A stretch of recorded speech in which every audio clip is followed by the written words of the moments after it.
Israel and his wives. I would like to dedicate this shiur for peace in Israel, and so that those children or people who struggle um, finding within themselves peace or living through any kind of trauma, who were raised in incomplete families and struggle within themselves, putting themselves into the situations where which are destructive. And I would love to dedicate this shiur for those people so that they will heal, see truth, and will find possibility and strength to remove the shells from themselves and live normal, fulfilled life without trauma and pain. So this shiur I called Israel and his wives. These days, people with pleasure listen to audiobooks and different kind, of course, also paper books. But I noticed that people have really a lot of interest in books, and so to see, it is very popular. I can't understand why the most significant book of all times, bestseller of all times, the footprint of human creates history and everything what is in this world created from this book is set aside. This book is called a Bible. Some people call it Old Testament. We, Jewish people, call it Torah.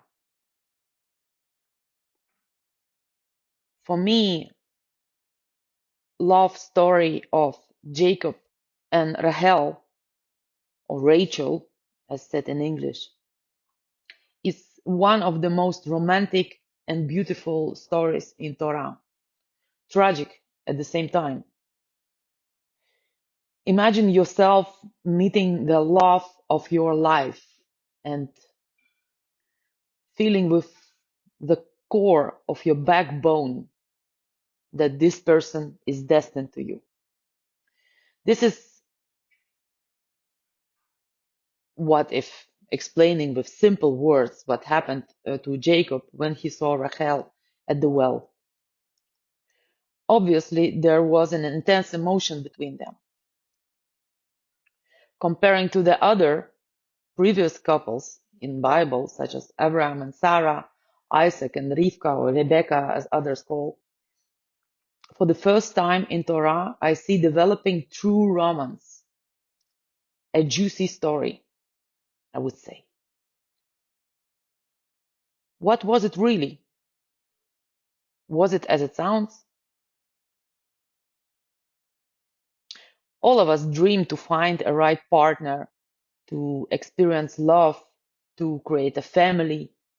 Well, at least women at some extent. There are a certain type of antenna by which we select our relationship partners, friends. For such a holy person as Jacob, who was a major figure in a Jewish history, who transformed Jewish family into a nation, for someone who was so close to God and who was on such a high spiritual level. So his antenna for selecting relationship had to be as well on the highest level, I would say. But yet, when he comes to the house of Lavan, he got deceived. It is said, then Lavan said to Jacob, just because you are my relative, should you serve me for nothing? Tell me, what are your wages? Laban had two daughters. The name of the older was Leah, and the name of the younger was Rachel. Leah's eyes were tender, while Rachel was beautiful of form and appearance. Jacob loved Rachel, so he said, I will work for you 7 years. for Rachel, your younger daughter. Laban said, "It is better that I give her to you than that I give her to another man. Remain with me." So Jacob worked 7 years for Rachel, and they seemed to him a few days because of his love for her. Imagine how it was to him to find out a night after that Laban gave him his other older daughter, Leah. Actually, that he got married that night to Leah and not to Rachel. Of course, we can discuss and wonder how come he didn't notice and how come Laban didn't find another husband for Leah in the meanwhile. After all, it was 7 years that Jacob was in that house and worked for Rachel to get married to her, because this is how Laban argumented this. He said post factum that in that region where he is living, older daughter should marry first.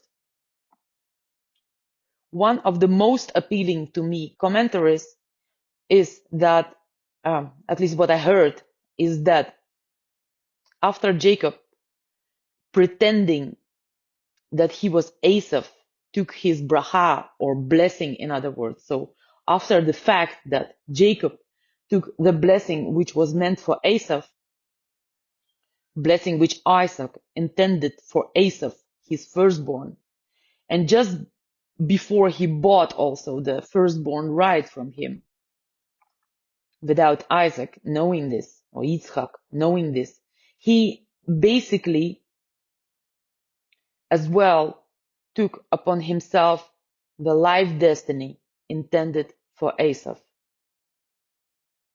as well as wife intended for Esau, Leah, because Leah was meant to be as the older daughter. She was meant to marry older son of Isaac, which was Esau. So at the moment that Jacob took bracha of Esau, he also was meant to marry Leah. I don't want to go to the details of why and how it happened, or why would Asaph not be able to carry out the mission anyway, and how wicked he was, and what would happen if he would get the bracha. So we just leave this out. I just want to put accent on the fact that it all was guided by the hand of God in any way, and we are not able to understand or comprehend his plan. At that point, when Jacob saw Rahel and wanted to marry her, while having to pay 7 years of labor for himself, I think he hardly knew what is waiting for him, even if he was on such a high level of kedusha or holiness.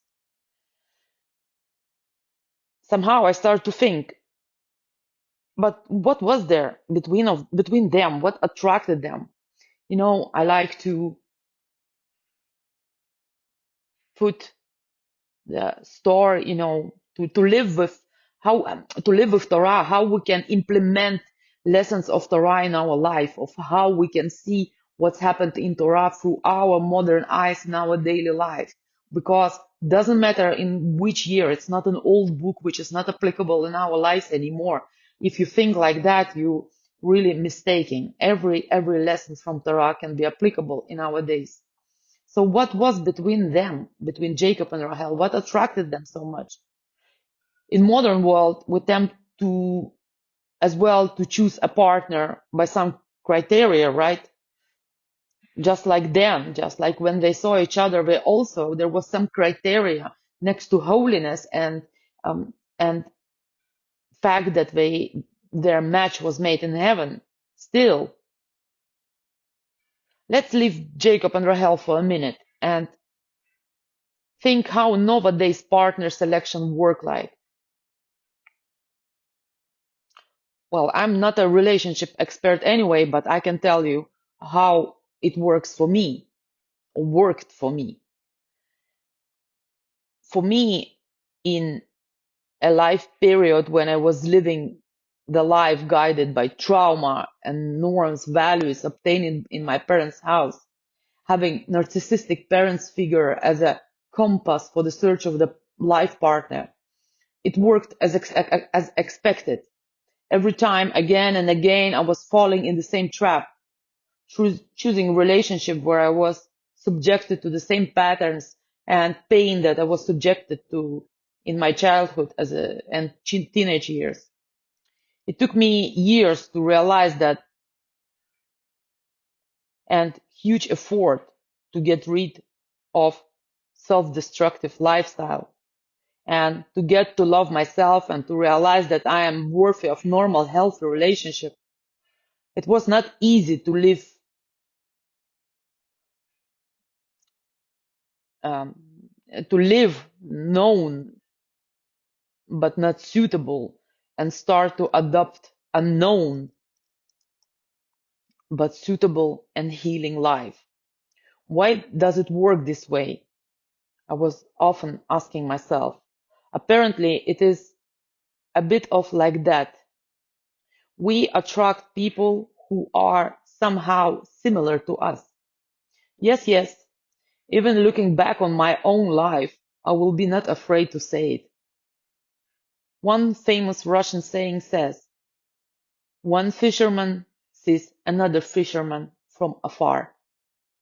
So, doesn't matter how confronting it is for myself to say that I was myself on such a low level of state of mind and probably of my whole energy was so bad, completely destroyed by trauma and abuse that I was searching only for that similar feeling of psychological discomfort that I got familiar in my parents' house. I didn't knew any better. In fact, subconsciously I was choosing people who were somehow my parents alike. If you never thought about the origins of your own relationships, then think for a second. How do you choose your partner? Sigmund Freud would support my idea, I guess. It took me, however, tremendous effort to break that imaginary and familiar figures till the dust, so that I could,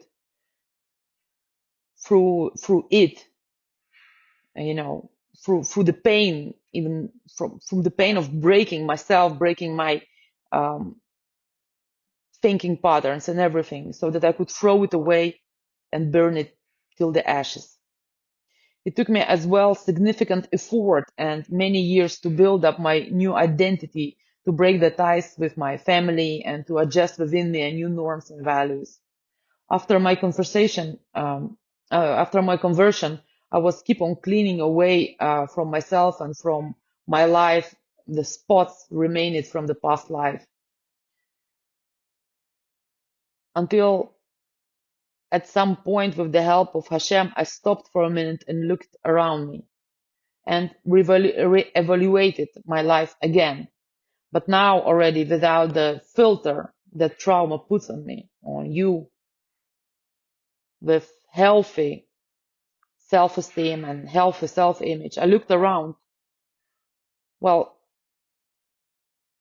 I realized how blessed I am to be surrounded by such a wonderful people and friends that I love and have. I guess not many people have a chance to see such a transformation in their lives as I have had to witness.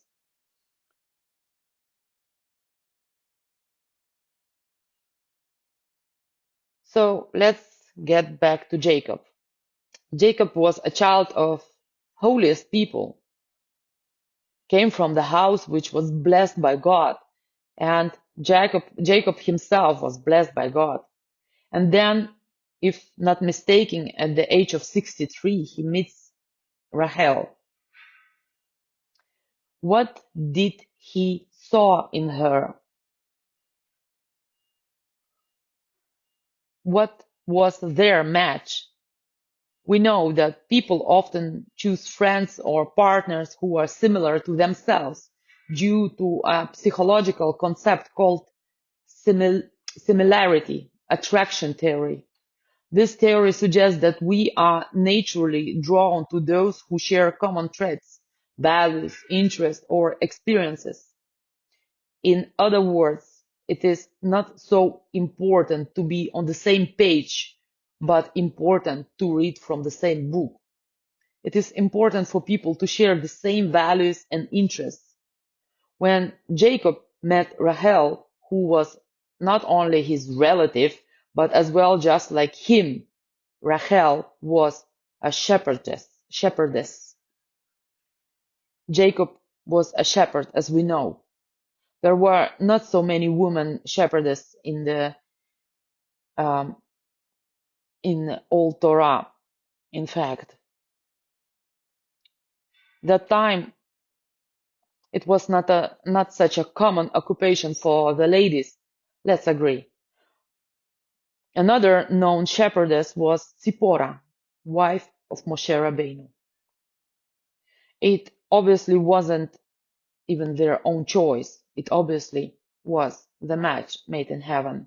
But yet, the first night after the chuppah, Jacob, chuppah is a marriage ceremony, a Jewish marriage ceremony for those who don't know. So let's say the first night after, Jacob realized that he got married to Leah, who was sister of Rahel and who in fact was destined for Esau, his brother.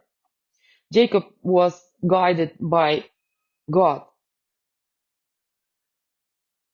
That's why this happened. It was not a mistake. He was destined to become the father of 12 tribes and to get name, new name for himself. Jacob was called Israel by God himself. One thing that I see in his story and what I would like to share with you is that despite that the fact that Israel got 4 wives, 12 sons and 1 daughter, Jacob had only one beloved wife. How great was his love to Rahel, you guess. In my opinion, it was that great that he considered his grandchildren born to Joseph from Rahel as his own children. We know that Ephraim and Menahem were considered his children. He himself said that, and they got inheritance equal to Jacob's sons. We therefore should consider that there were 14 sons of Israel, which were begotten from his 4 wives. I'm not a scholar, and maybe I'm mistaken, but it seems to me that Jacob had one wife, Rachel, and 4 children. This is, from my point of view, very touching and beautiful side of this story. We all tempt to want, to believe, and to search for the ultimate relationship. Like everything in life, things have different perspectives. Another allegorical perspective of this story is that when after a while, after that inner fire burning between young people starts to settle, and young, just not so long ago, completely happy young people starting to get dragged down by ties of daily routine and pressure of everyday normal life, bills, children, school, shop, groceries, bringing garbage away and stuff, well, all romance disappears. And after butterflies no longer flying in stomach, confronted by that, people sometimes start to realize that the person in front of them is no longer that person that they got married to. This is what's happening with when society becomes godless. There are no longer obligations to the higher hierarchy, no social pressure of the community. It is a family where which we can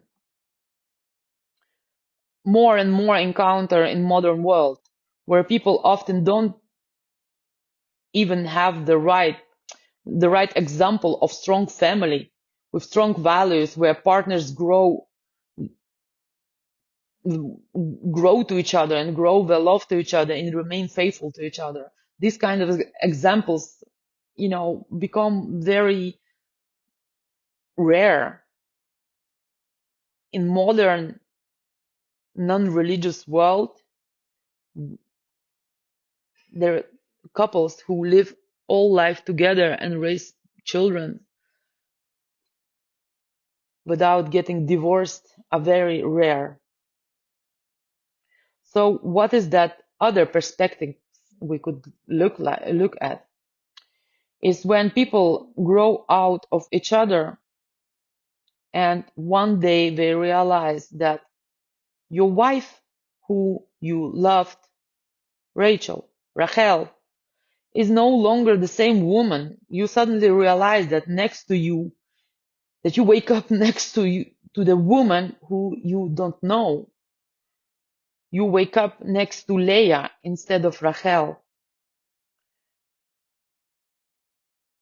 But that woman next to you who you don't longer know is also dragged down by daily life, kids, bills, routine, without makeup, not trying anymore to be sweet or likable because so tired, and also in her heart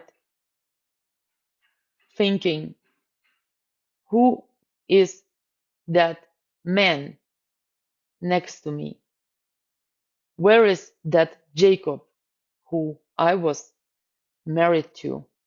Where is that Jacob with whom I fell in love with? So one day, this sweet young couple wakes up in the morning like two completely foreign to each other people. Here in West Europe, divorce rates are very high. Since people became godless, these records became sky high. Everybody is in pursuit of quick pleasure. No one wants to work hard in order to save the relationship. People want to be next to each other only when they are on the highest of trace, not in good and bad, let's say with other words. Most of the time, only in good. As soon as an excitement is gone and routine starting to drag you down, and work is required to maintain relationship, people give up and look for a substitute. These are the type of families which I was facing before I became Jewish. This was actually as well a kind of the family I was born into. Often people just divorce in this case, but often they also stay, witnessing their own destruction and destruction of their own children, keep on complaining that they were married to Rahel and not to Leah, while Leah don't even try to do her best to become Rahel again, and Jacob either, so immersed in joy of freedom of being another person than Rahel was married to. Why? Because it's hard to work on relationship, because it's hard to be obedient to God and to keep yourself accountable. It is hard to consider the marriage as a holy union where the only third partner allowed is God. It is hard to realize that the person who is standing in front of you is a child of God, even if it's your own child, and you yourself as well, a child of God, even if you have amazing parents. Good for you. But for those who don't, for those who had parents like I have had, who were crossing every permitted border and value, who were subjecting me to different kind of abuse. And for those I can recommend to think of your parent as of a bad babysitter that they coincidentally and mistakenly were left with, probably for one and only reason, so that in those moments of pain and darkness, that trauma that they left you with, we could find strength within and to start to search for our real parent in heaven. Have a nice day.